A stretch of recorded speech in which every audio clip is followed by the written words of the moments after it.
Sir, I'm sorry, I can't hear anything. And it's not because of you, it's what it is, really. I was going to be nice, but why? Go ahead. You talk about Nietzsche sometimes. Nietzsche? Yeah. Okay. And you say that he doesn't really have real life experience.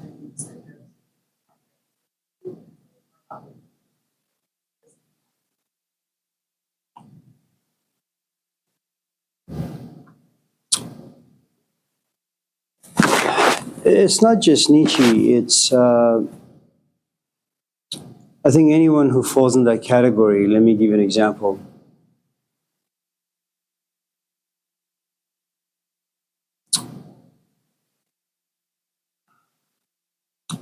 When I was very, very young, and by that I mean like 20, I read all these sacred texts from the Indian tradition, and they're funny little books. And they talk about funny little things that when you're young, you think them to be profoundly exotic and profound and those things. I remember, sitting down and watching some movie when the phone rings, and it's my friend. And he says to me, my son has just passed. And his son was like 17. He goes to pick him up from the basketball court. And on the way home, he says, can we stop by Round Table? I'd rather have pizza than mom's cooking. He says, sure. So they stop at Round Table, but on the way home, I think he has a heart attack. And by the time they rush him to the hospital, he's pronounced dead. And so in our culture, you need 5 people to go to the mortuary, to wash the body, to pray over the body, to bury the body, and all that. And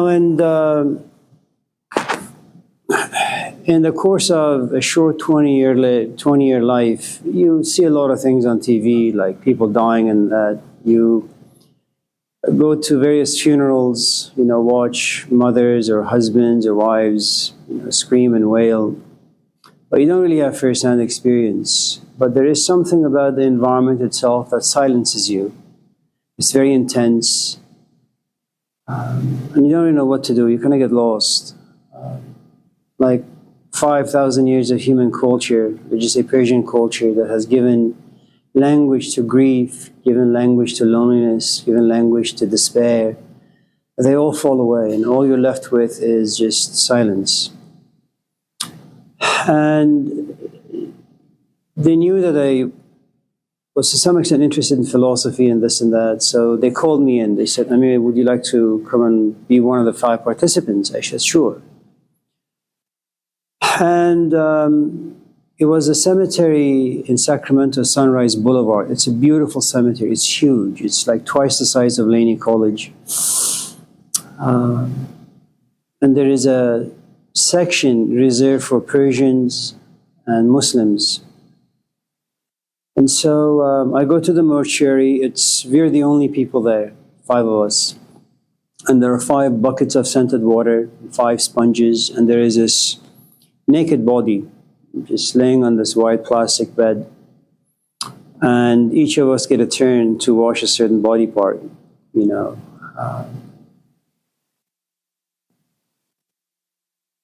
And for the first time, you are close to a corpse, a body that has no life in it.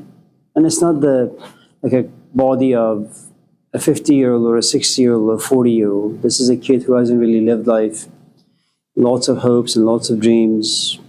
He takes all of them into the tomb. And so as I'm washing the body, all of a sudden, I said, this doesn't make any sense. There is his dad who is 50 or 60. There's me who's like 20. There's this kid who's like 17. Why did he die? How did he die? And so, good morning, Terry. Thank you. Very kind. Thank you. And so for the next 2, 3, 4 hours, you're washing this corpse and all these questions, and you kind of become numb. And I remember after the 3, 4 hours of being in the mortuary washing the corpse, eventually I had to go back to the car wash to relieve my parents. And all of a sudden it feels like I'm walking on air. It doesn't make any sense. Life doesn't make any sense. That you could have a heart attack at the age of 17, and life could just be taken away, and your life could be just uprooted as parents. And I think it stayed with me for about 2 weeks. And I remember remembering that saying in one of the Upanishads, Katha Upanishad, that which makes the eye see but can't be seen by the eye, that which makes the mind think but can't be thought by the mind, that which makes the tongue speak but can't be spoken by the tongue. And all of a sudden you find yourself in the presence of awe and mystery. And one of the things about intimacy, and I'm sure you've experienced this, it's one thing that if I was to come to you and say, Kasera, my wife just left me and I'm mourning the loss of my wife and my life has been turned upside down, I'm sure that you, having watched a good amount of Dr. Phil, Oprah Winfrey, and I've read a number of books and perhaps observe your own experiences in life, you're going to sit me down and give me a pep talk. You're going to tell me to be like Marcus Aurelius, be a little stoic. You're going to quote me a few verses from Shakespeare or even the Gospels to give me some comfort. These are the shades you're going to provide me. And you can only do that because it's not you, it's me who has suffered the loss. But if you're able to stretch your own memory back to a time where you were very invested in a relationship, whether it was a son or a daughter or a parent or a boyfriend, girlfriend, getting an A in a class, and the end result is bankruptcy. They left you without any warning, without any notice. I think relationships should be like when you want to vacate an apartment, you have to give like a month notice. Your companion should tell you, Kasara, by the way, listen, I'm going to leave you in about a month, so just prepare, okay? None of those things usually happen to us. We come home, we realize the suitcases are packed, we ask where you're going, he says, well, I no longer want to be with you. And if you're able to stretch your memory all the way back to those moments where you were left abandoned and someone was to ask you, so what's going on? Why are you so sad and depressed and you don't want to talk to anyone, you want to lock yourself in your room and turn off the lights and shut the curtains? The only thing you say is just leave me alone. And all of a sudden you realize someone like you who used to give me a pep talk is now pushed into silence, all because of intimacy. In other words, you and the pain are one and the same. I think if you're able to write, I think if you're able to vocalize anything, you have bypassed pain to some extent, or maybe pain isn't there, really. You are quite healthy, you're sound in body and mind. Someone like me stands here, asks if there is there anything you guys want to talk about, and let's just say you say yes. So what is it? Let's talk about Nietzsche. And I spit out all this information about Nietzsche,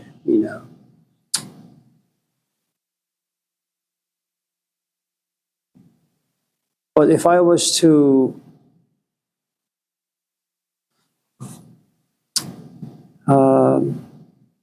I guess very much like Nietzsche, if I was to wait for my companion at a train stop, hello, only to realize that she's not coming, she's left with my best friend, then I'm going to kind of be pushed into silence, grieve for a little bit, and then write about relationships. So the point I'm trying to make is, when something touches you very, very deeply, we are unable to express. It's difficult. And it's something that was, I think, revealed in the Epic of Gilgamesh some years ago, when Gilgamesh loses his best friend.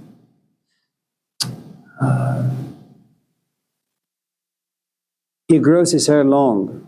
He doesn't shave. He doesn't go back to the city. He feels like a stranger in a strange land. He says, the only thing I'm really looking for is a way to find immortality. I don't want to die, because death has frightened him. I remember reading somewhere that Jean-Paul Sartre used to sit in coffee shops for about 20 years. every single day. And he used to write about 15 to 20, 25 pages every single day by simply sitting and watching people. You know, it's a great way to live life, by the way, don't get me wrong. It's really nice to be able to kind of have the sort of a life where you have the privilege and the luxury of time, of youth, of a sound mind, healthy mind, where you can sit back, observe people, and kind of write about human nature.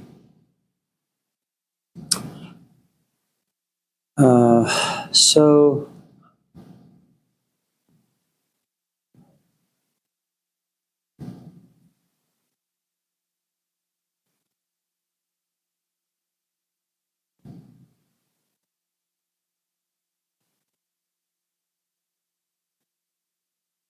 yeah.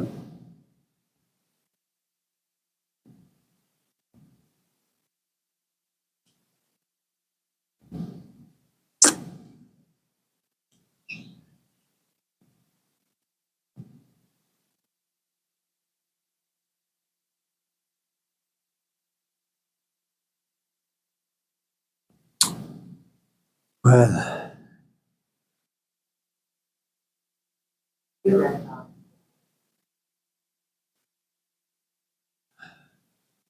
I'm very distracted in the sense that my thoughts are always a mess. Uh, I start a novel, I write about 100 pages, then I lose interest, then I write 200 pages about Rumi, then I lose interest. Then I translate some poetry of Baba Tahir. I translate like 60 poems, and then I lose interest. Right now I'm writing about death, but I'm sure in a couple of weeks or months I'll probably lose interest.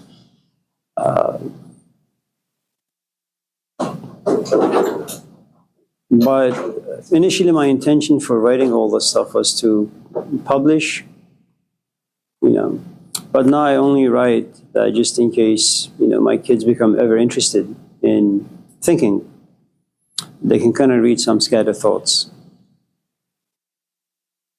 So, yeah, they're no good. Uh,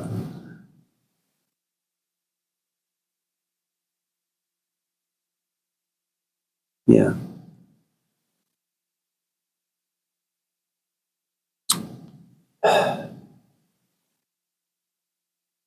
Terry, you're so quiet today. You know. So as you know, this is our last week. We don't meet next week. So it's today and Thursday. So if you want to come to class on Thursday with, bags of money to up your grade. I'm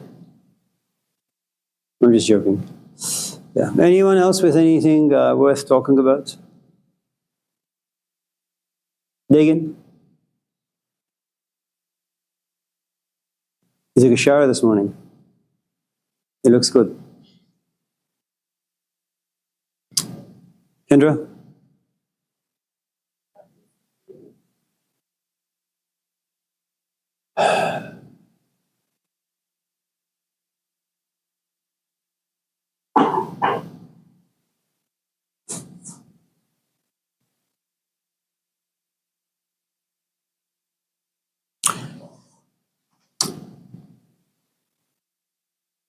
In the Persian language, it also exists in English language. You say God willing, we say inshallah.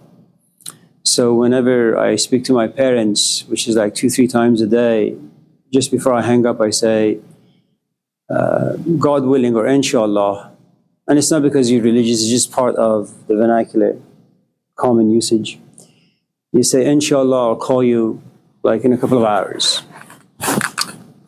And so last night when she asked me, are you going to come here this weekend to help with the car wash? I said, yeah, inshallah, I'll be there. And I think it's an interesting usage of words in the sense that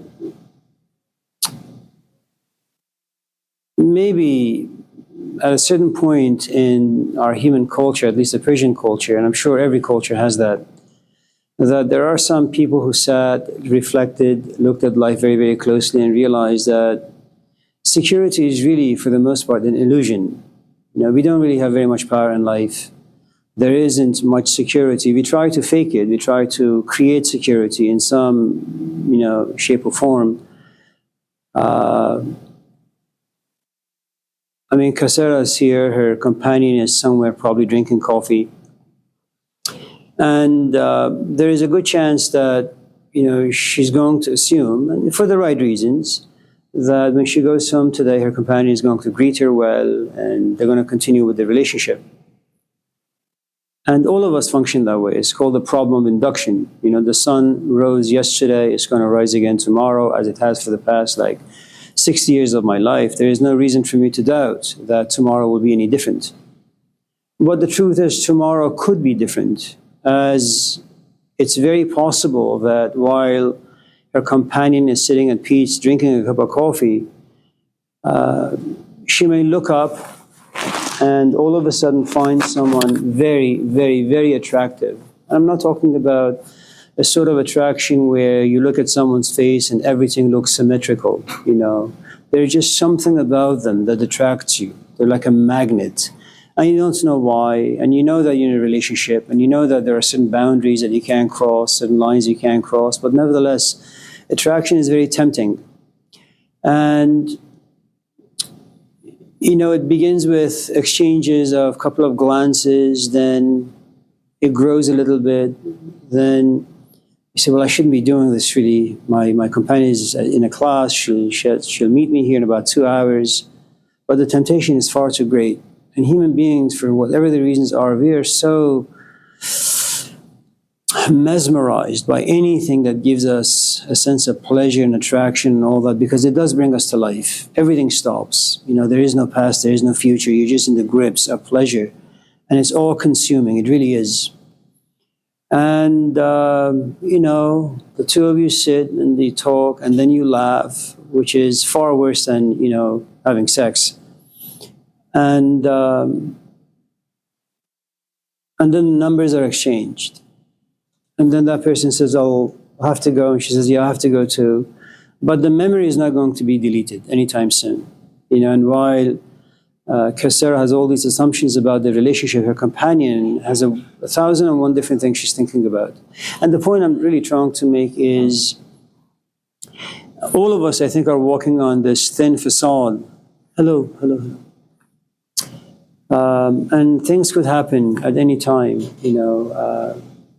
I've shared with you many times in this class that I like to sit back and watch soccer players once in a while just fall to the ground on the field and just die.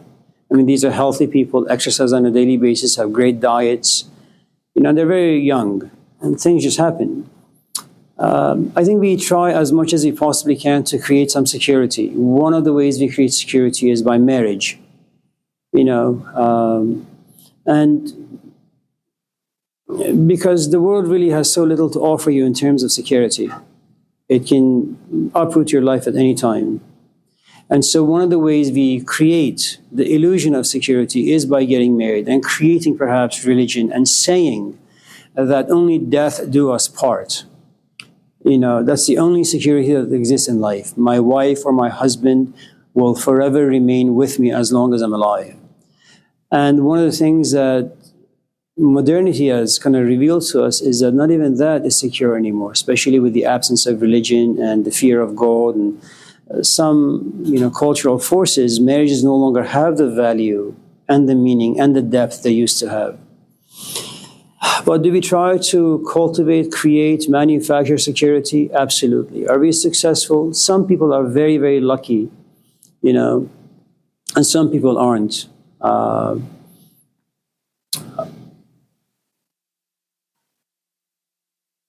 Terry is very secure in this class. All he has to do is go to Montclair, walk the village, go to Lucky's, and some Caucasian person may just look at him in a strange way and may call him a name. And all of a sudden, whatever he thought about himself, whatever control he had over his emotions, all of his ideas, thoughts, everything goes away. And he doesn't know what to do. Should he confront the guy, beat him up? Should he be passive, walk away? And that's how it is. One of the best forces that really makes you feel so useless when you have kids.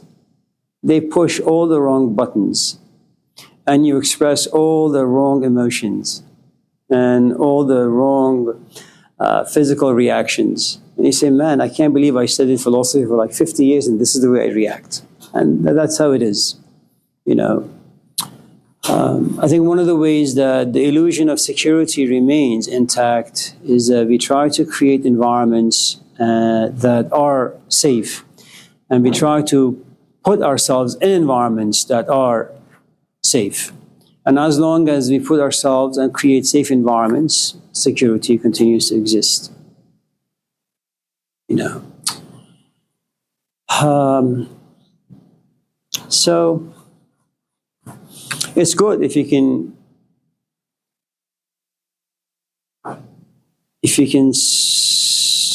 summon up all the powers that you have and create an environment that creates some security. It's good. Cultivate that, protect it, nourish it, and make sure everyone who walks into your circle thinks the way you do, talks the way you do, thinks the way you do. And as long as there are not very many conflicts in your circle, you'll feel secure.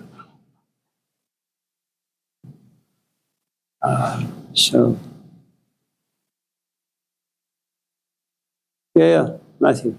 Can self-hatred be used in a useful way, or is it basically only a crippling force on yourself? Well, you know, when you're young, you have this, forgive me again, this illusion about yourself that you have enough experience and knowledge under your belt to make the right decisions in life. You want to drop out of school because you've come to conclude that school sucks, or you want to fall in love with this particular person because, well, your feelings can't be wrong. And time passes, and you realize, you know, you're like 45, you haven't been in school for a long time, and you work at In-N-Out, you have a companion, you have children, and 20, 30 bucks an hour is not going to do it for you. You know, a life that is continuously becoming more and more expensive. And with a good amount of awareness, you realize not only do you hate the person you've become, you also hate most of the decisions you made in your life that has brought you to this particular point. So self-hatred, for the most part, is something that happens after you come to realize certain things about yourself, things that you don't really like. Initially, you like them. I mean, look, all of us in this class, we fall in love on a daily basis with different things, right? And we spend time, we invest energy, there is hope, there are fantasies in it. And we give it a good amount of time, 2 years, 3 years, 4 years, 5 years. And then something about us changes, or something about the other person changes, that rattles a little bit, that whatever security existed in the relationship all of a sudden fades or dims or just completely gone. And then you sit back and you say, did I really do this to myself? Like 3 years spending with this guy or this gal, you know, not going to school, whatever the case may be. And then once you realize the things that you have lost because of certain ridiculous childish assumptions you had, all of a sudden self-hatred grows. It's kind of like an alcoholic. There is no self-hatred. I mean, all of us have hints of it, but the one that erupts and just overtakes your life, that's a different story.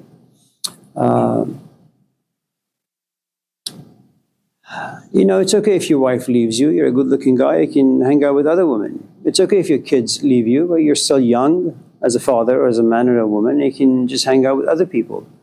It's okay if you lose your job. You have some experience. You can always interview for different positions. There comes a point where, after having been a drunk perhaps for about 20 years, and at a certain point you look at yourself in the mirror and you say, you don't really like anything about yourself. You know, your looks no longer matter, money no longer matters.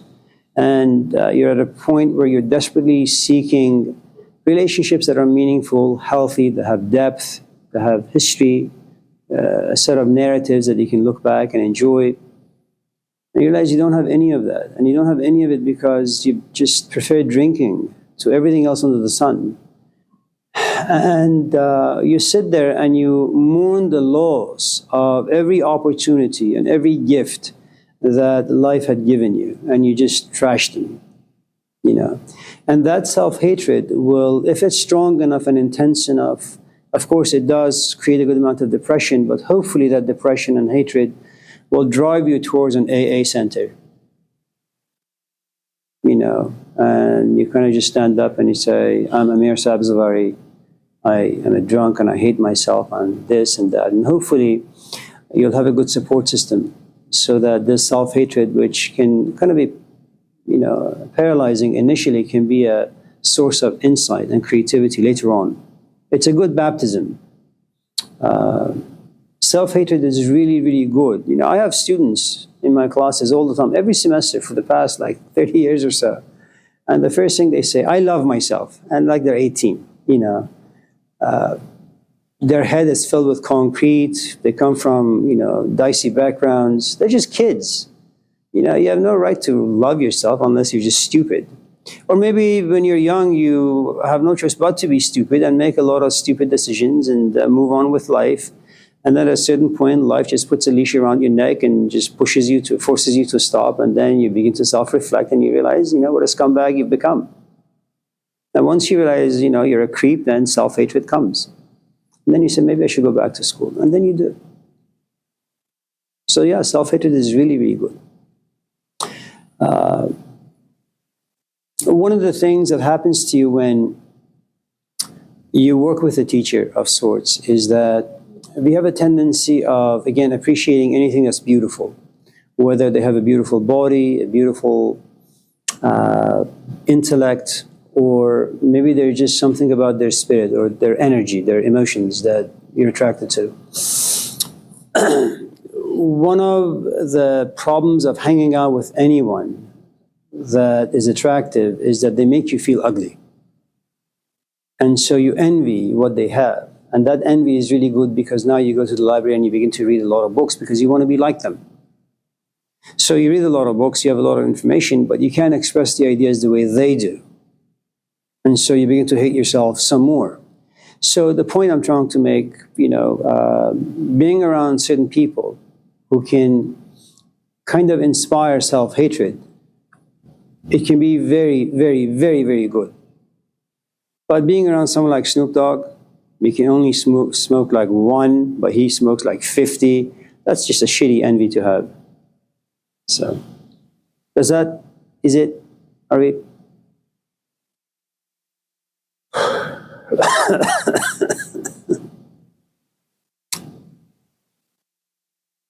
Terry? Anything? You sure?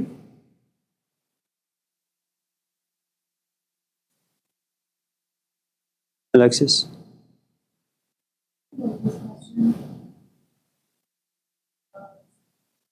If you find yourself in a state of self-hatred, you have the courage to ask for help.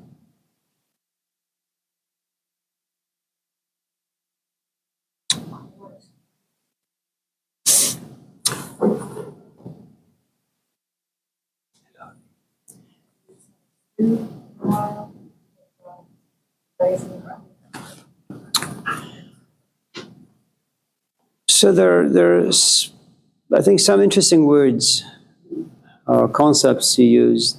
One, you know, someone who doesn't ask for help.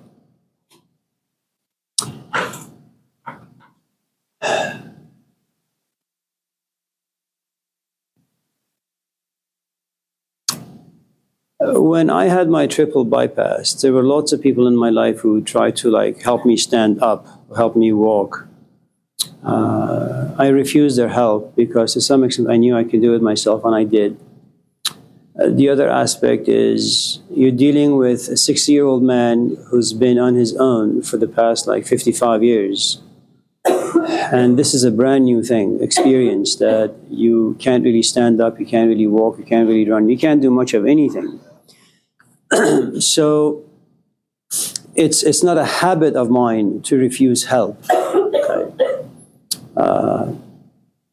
But then you find yourself in a different situation, which is you're 5 or you're 6, you're 7, you go home, you ask your mom for some food, and you realize she's like passed out over there. You ask your dad for some help, and you realize, well, he's like hanging out with his dog and doesn't really much care for you. And so you go to the fridge and you eat some carrots, you know.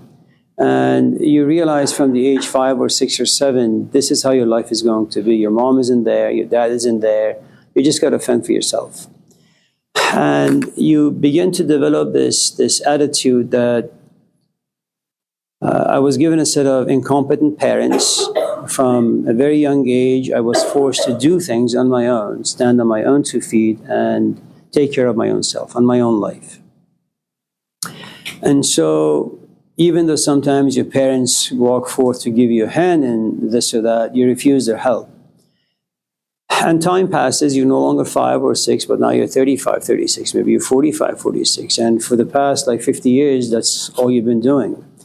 And when you get into relationships, what usually happens, any kind of relationship, whether it's a friendship kind or whether it's a romantic kind, because the backdrop of who and what you are is a person who've always been independent, but not in a healthy way, because you've lost your trust and faith and love in people. So you say, I'm just going to do everything on my own. And what usually happens in relationships is that one of the ways that glues two people together is in times of crisis, when life breaks you and things are just leaking out of you, the other person is there to hold you. Your emotions, your thoughts, your fantasies, whatever the case may be. You're very, very intimate in that way. But if life has robbed you of those capacities, what usually happens is you only give yourself maybe 30% or 40% to the other person. And even though they may be very sincere, they may be very earnest in their desire to assist, you kind of just push back and you say no. And the person doesn't really know the other person. Like me, if I'm your companion, I wouldn't really know what to do. All I know is that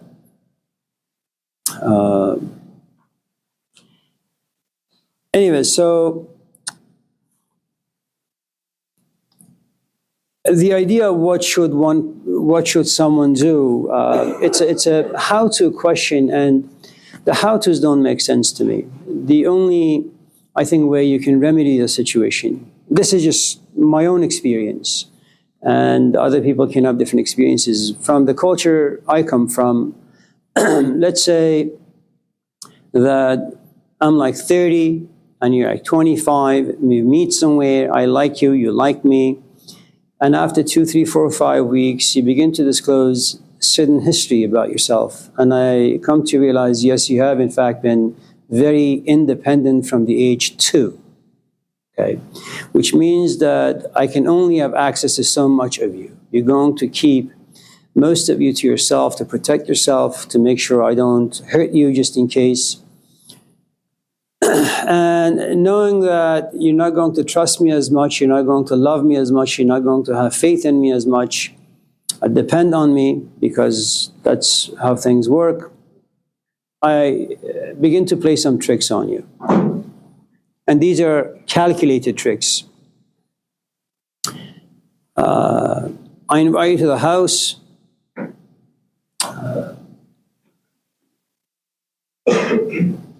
We clean the house together. We cook together. But we don't have sex. We clean the backyard together. And little by little, I have to make you feel at home. Not only at home physically, but at home emotionally and mentally. And little by little, you realize something, a seed, is beginning to kind of be planted and sprout here and there, which is you're beginning to like me. Beginning to like me more and more and more and more. And then from the liking, it turns into love.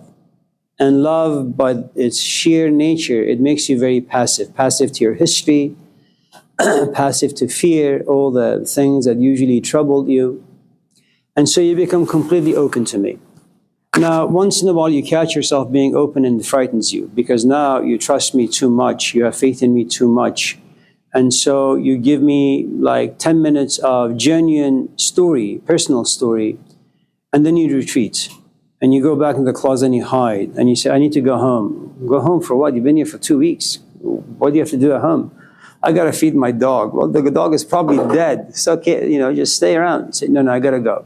And you're not really going for the dog. You're going because, well, you have no idea how I'm going to treat you 2 weeks from now, 2 hours from now that you've disclosed some very, very personal information. And then I call you, but you don't pick up. Because you want to go back to the person that you have always been, independent, untrusting, and all those things.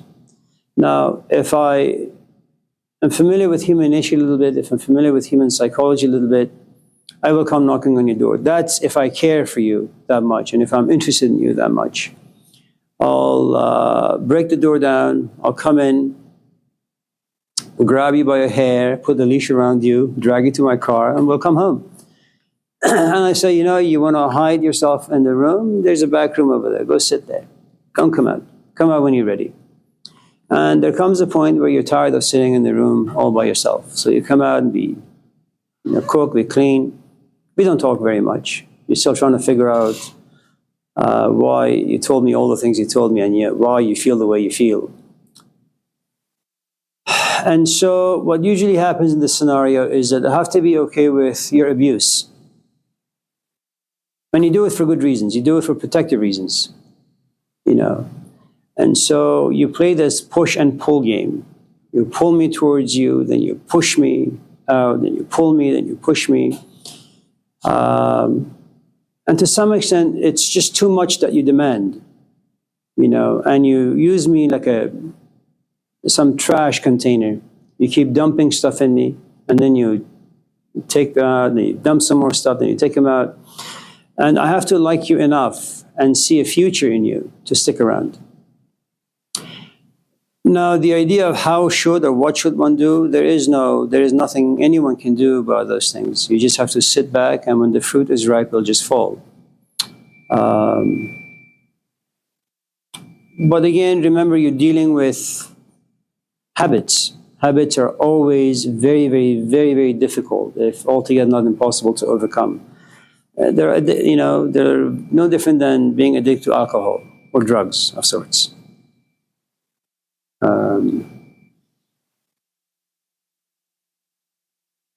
Sure. Terry, that donut has so much oil and so much butter. Clogs your arteries. Anyone else? Take self. Didn't talk about this?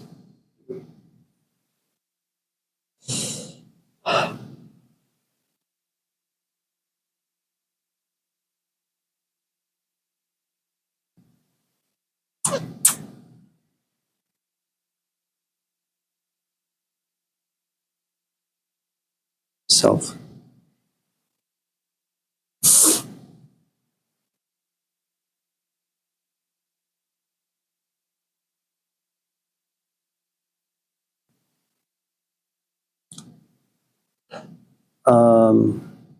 Give me some time.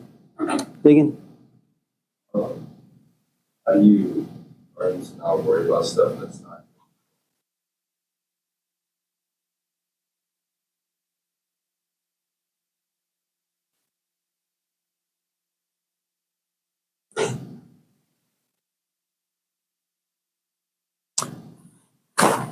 As you know, this is our last week, and next week is the finals week. And we're not going to meet next week. So usually during this time, I get 50, 60, 70 emails. Students saying, I'm very sorry for not having submitted any work and not ever coming to class. I apologize, but you should know, I need at least a C. Or is there still time for me to submit all the missed work?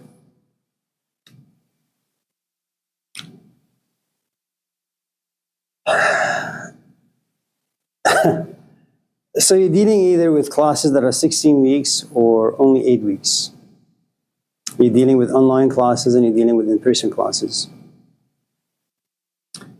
So for 15 weeks, you've been okay with not showing up, not doing anything. But all of a sudden, the final week comes about and all of a sudden you're concerned, you know.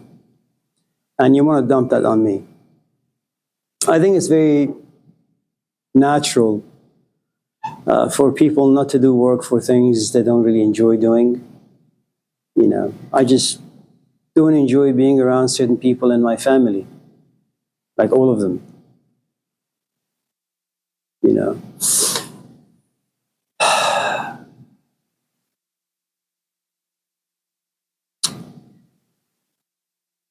time. I worry about tables and chairs of my house all the time. But I've also experienced moments where I realize I just don't want certain chairs, so I leave them outside for people to take, and they do. And I think most of life is like that.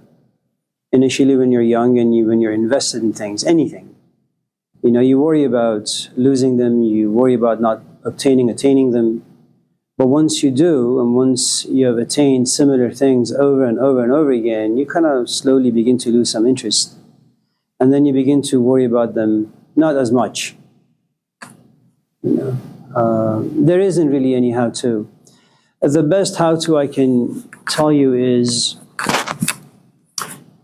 if you're able to stretch your memory all the way back to moments where you were really, really sick, like you had the flu and you were in bed and you couldn't move and you were throwing up all over the place and you had diarrhea, okay? You didn't worry about your friends, you didn't worry about your classes, you didn't worry about video games, you didn't worry about none of those things that you usually worry about.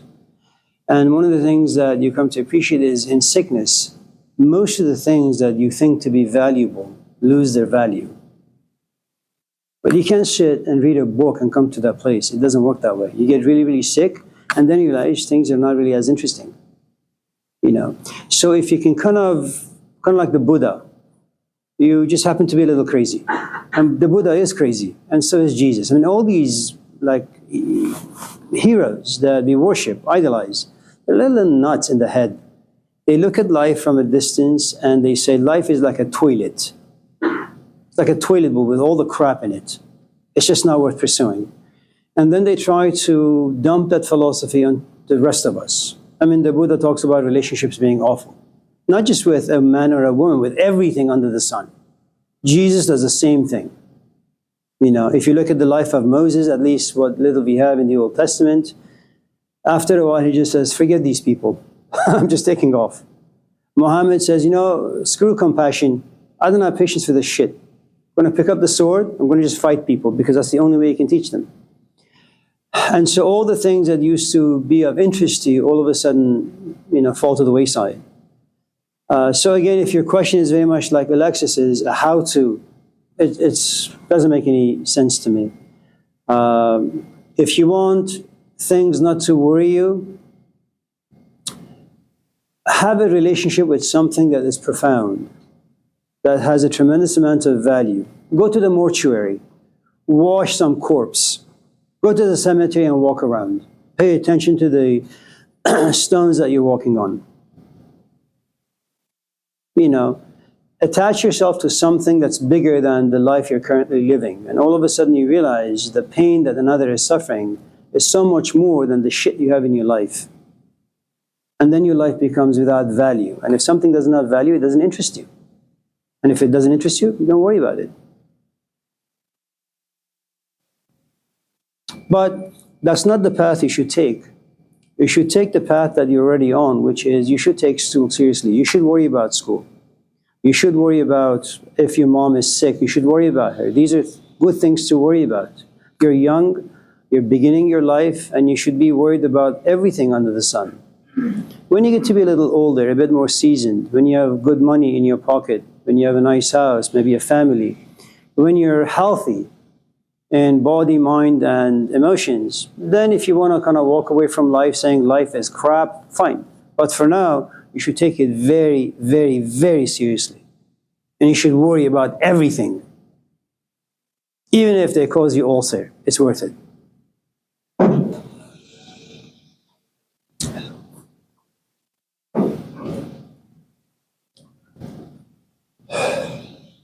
You just woke up?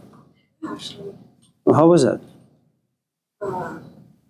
It's okay. well, I was kind of like, really? Then I checked the time and said, oh, I got to stay back after the break.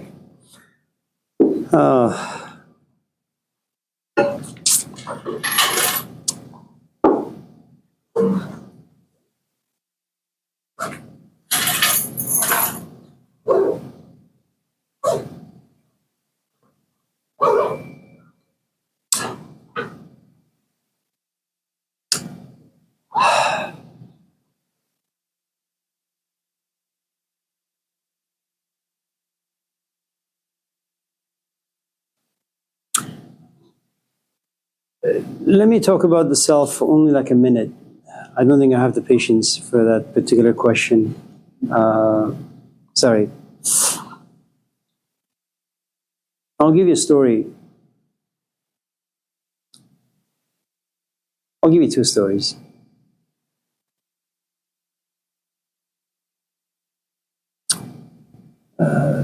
About 10, 15 years ago in Roseville, they began building a casino. I think it's called Thunder Valley.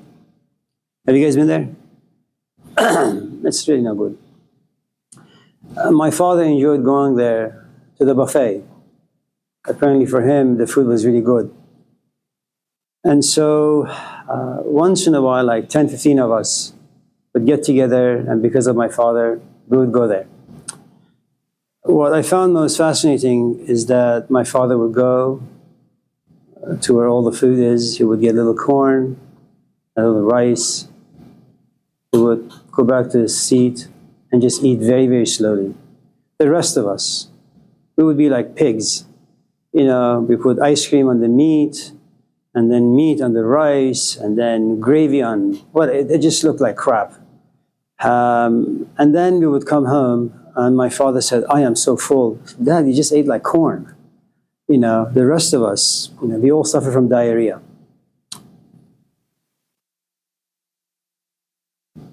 Sometimes you don't really know what you want. Sometimes you don't really know what you like. And so you experiment with a whole host of things, and in the end you have nothing. You just have confusion. You have a self or an identity that just doesn't make any sense. When you're a little seasoned like my father, and you're familiar with the taste buds, and you happen to be a little older, you're a bit more attentive to your diet, to your health, that you like your grandkids enough to want to stick around for a few more years, you're very attentive to what you eat. You know, you're not easily given to infantile temptations.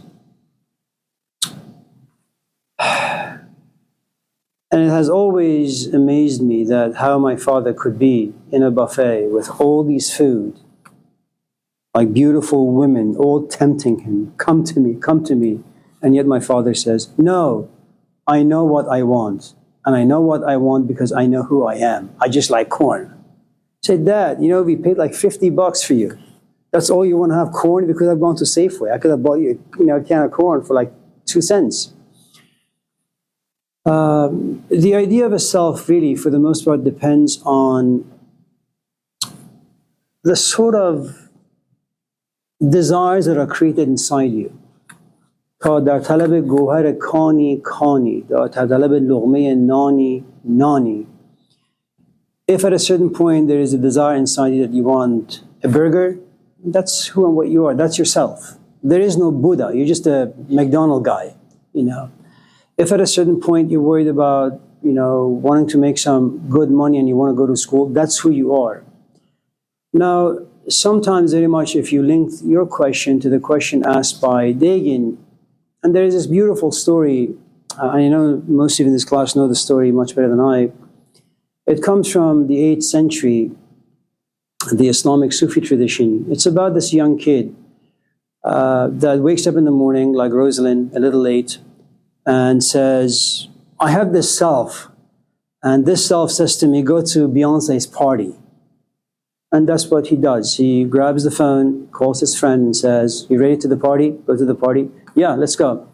And they shower, they get dressed really nicely, and they're on their way to this gathering. On the way, there is a guy who's giving a sermon. And for some strange reason, this guy who wanted to go to watch this concert becomes attracted to what he's hearing. You know, he puts his head through the door, and there's this guy giving this beautiful sermon. And his friend says, "Let's go." He says, No, I want to just stick around and listen to some more. The concert has started, let's go. And what all of a sudden you have is a brand new self coming to the surface, and you have a self that desires Beyonce, and you have a self that desires the Gospels. And these two selves sometimes compete. Sometimes there is no competition. One self just dominates the other, and the desires of the other self just are diminished completely. And the guy says, no, I'd rather stick around and just listen to this guy talk. And I'll join you in like about 20 minutes. 20 minutes pass by, 50 minutes, 2 hours, 3 hours. When the sermon ends, this young kid goes to this guy and says, I want to be your student. And the point, I'm going to spare you because it's a long story, is that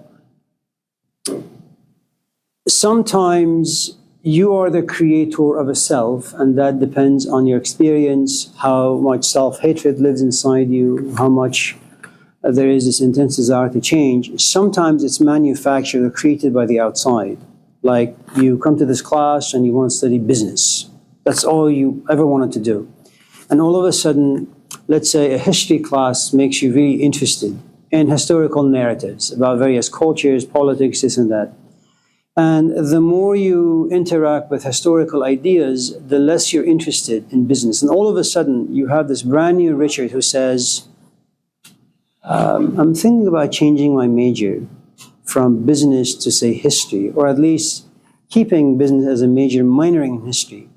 And as you play with the ideas some more, and as you begin to fantasize about historical narratives, one morning you wake up and you say, you know what, I'm just going to do history.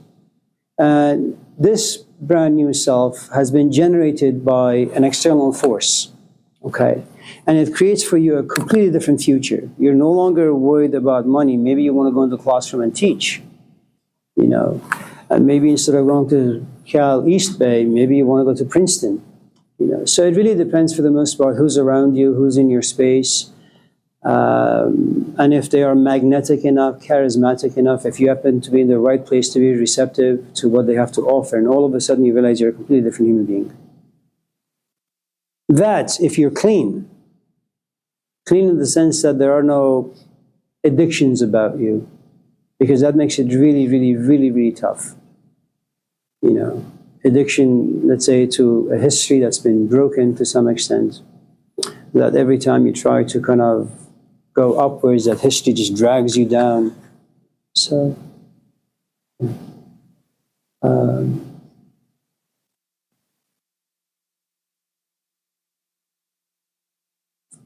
yeah.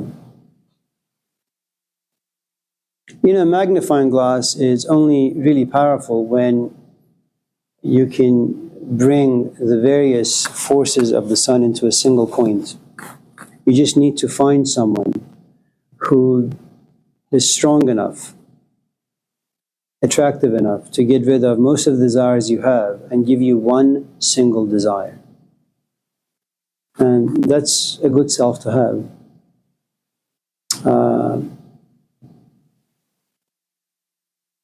You know, just go to YouTube and watch some pianists. Watch Lang Lang play, or watch Roger Federer play tennis. And what you realize is that you're this like 20-year-old kid. For the past like 18 years, they locked themselves in a room and just play the piano over and over and over again. You say, you know, you're a young boy or a young man, you know, there are women out there, there are drugs out there, alcohol, there, TV, there, soccer, there are all sorts of things you can do. Why the hell would you want to lock yourself up? Because for some strange reason, they find this profound intimacy with piano. And that's who and what they are, and that's who they want to be. They want to be an extension of the piano. And they make sacrifices. It's a sacrifice that they feel it's worth making. And all of a sudden, you know, you see them on the stage, and then you have the rest of us peons sitting back and listening to them.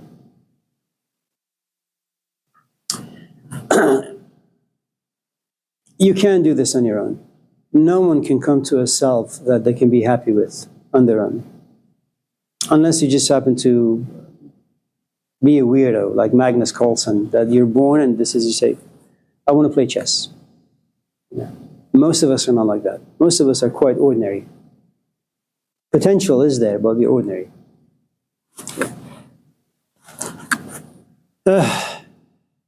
Terry? Erin? What's in the feeling of feeling lost?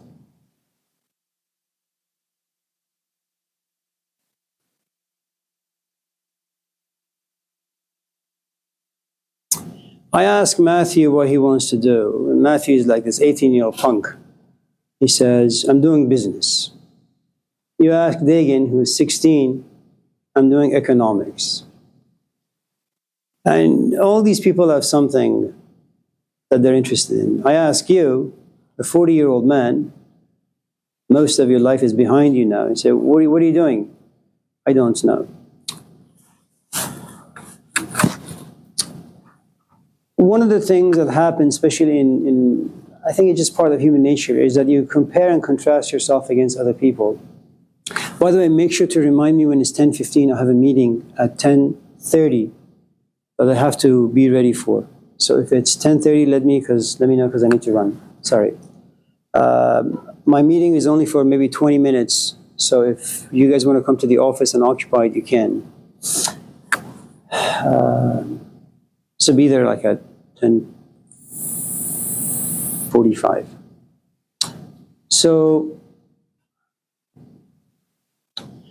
So you say, Dagan is only a kid. He's 18 and he has his life all planned out. And so there's a good amount of self-hatred. Okay? You feel incompetent. You feel useless. You're angry at yourself, at him, at everyone who kind of tells you they know what they want to do. You, on the other hand, you're confused. One of the nice things about confusion, as well as frightening element of it, is that you're open to possibilities. In other words, you can be easily manipulated. When you're confused, you're looking for meaning. You're open.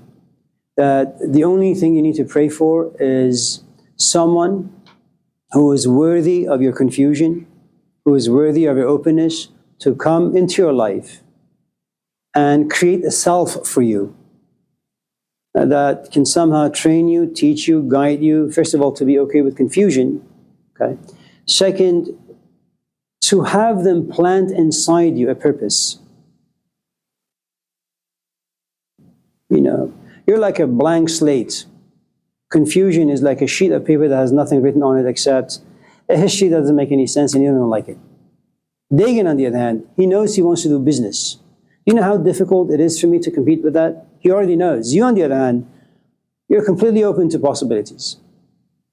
The only thing that needs to happen is you need to like me a little, I need to like you a little, you need to kind of be attracted to the things we talk about, I need to be attracted to you in some shape or form, and then that attraction creates your desire to kind of invest yourself, and for me to invest myself.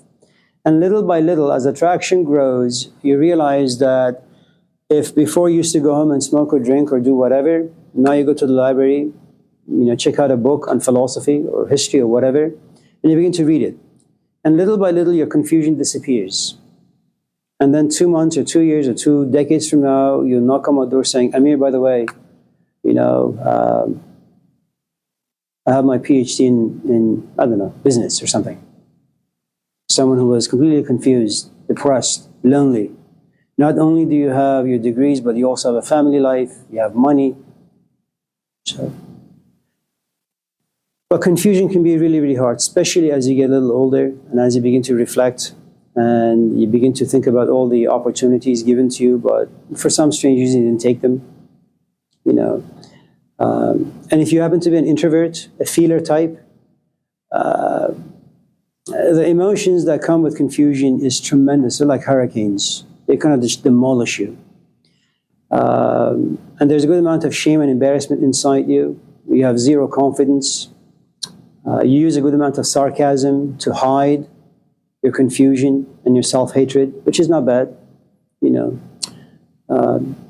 The only difficulty with confusion, kind of like Pinocchio, is that just in case you encounter some people with dicey desires, should you find yourself attracted to those people, you probably pursue them and their goals. When my parents came here, they sold everything they had back home and they cashed out everything for 30,000 bucks. That was the 1980s. But my father came from a religious background. So when he came here looking for businesses, one of the businesses that was offered to him was a liquor store. He was making close to $500,000 a year. But my father was not confused about who and what he was. He was a religious man, and the thing that he told us, when we were kids, he said, "Dad, this is a great opportunity." He said, "I'm not going to make my living by getting people drunk." And so he chose to wash cars.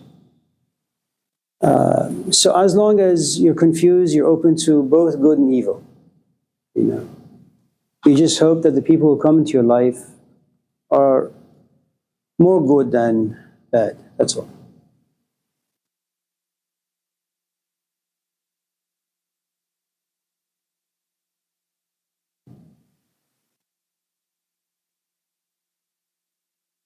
Anyone else before we... Matthew? Why are we drawn to sublime experiences? Things that make us feel small.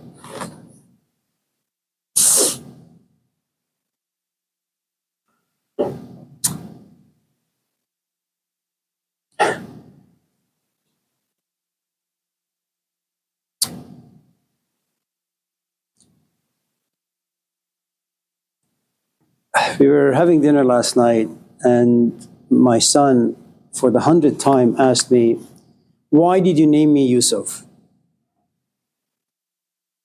And then my daughter says, "Why did you name me Sophia?" And your question reminds me of their question. And for the 1,000th time, I sat them down and we talked about the story in the Old Testament or in the Quran. There is a story in the Old Testament. Quran gives you a different version. I think it's a bit fuller, richer, but they both do the same thing, really. Both the Old Testament and the Quran. There's a guy whose name is Jacob. Jacob has, I think, 11 kids. He loves all of them. But there is something about Joseph, I don't know what it is, that he can't stand even a minute being apart from him. Joseph, for certain branches of the Islamic tradition, he embodies beauty. But it's not a beauty that you can find down here. It's not the Kim Kardashian. It's not something you can hear or taste or touch or smell or see. It's something that just enters you and you grow wings. Oh, it's 10, 15, 5 more minutes and then I'll go. You grow wings and you want to just go up to the gods. And the sort of beauty that Joseph has kind of disconnects you from all the things that attract you down here. It's kind of like, when you fall in love and you have to work because you need money, but love makes you like a superhero. You call your boss and says, I don't want to work today or tomorrow or the day after. You know what? I quit. And you say, I don't really care how money comes about. I'm sure it'll come about somehow. And all of a sudden you realize you're being touched by something that all the things that you usually cared about, you no longer care about.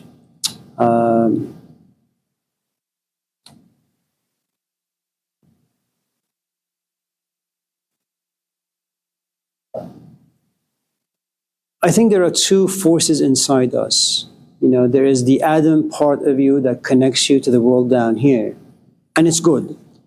There is, unfortunately and tragically for us human beings, at least for those of us who come from a background that kind of has these kind of teachings or narratives, there is this Eve part of us that, yes, you can find a particular form of life down here, but there is also a life to be had that comes with Sheva. And Sheva is connected to your spirit or to your emotions or to your intellect.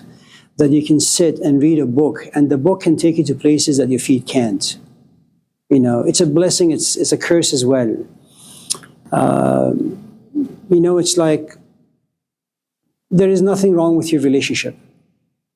Everything is good. But you also find yourself attracted to this other person. And for some strange reason, they're giving you wings in ways that your own relationship can't. And those wings take you all the way up. They like baptize you in some strange way, and you like it. And it's very tempting. So, you know, I think what we've talked about the past 15, 16 weeks in this class are people who had little care for the Adamic life, the life of flesh, you know, and concerns about politics, society, this and that. They were mostly focused about people like Socrates, people like the Buddha. I mean, these are people who kind of to some extent give us wings that say, go up, get close to the sun, get your warmth from a different source. That's the sort of animals that we are. I mean, if you don't want to make that esoteric, if you happen to be a social activist, what are you fighting for? Justice. Have you ever found it down here? No, it's a concept. But it's really quite forceful. You're willing to sacrifice everything about yourself to make it come true as much as possible. Equality. You know, I mean, let's say I am homophobic and my son comes to me after a few years and says, Dad, I'm gay. I mean, it's troubling, but that trouble forces me to kind of grow wings and look at my son and look at his nature and anyone within that particular group in a completely different way. I'd become better for it. You know. Having said all of that, you have to forgive me. I have to run. I have a meeting with my dean. I think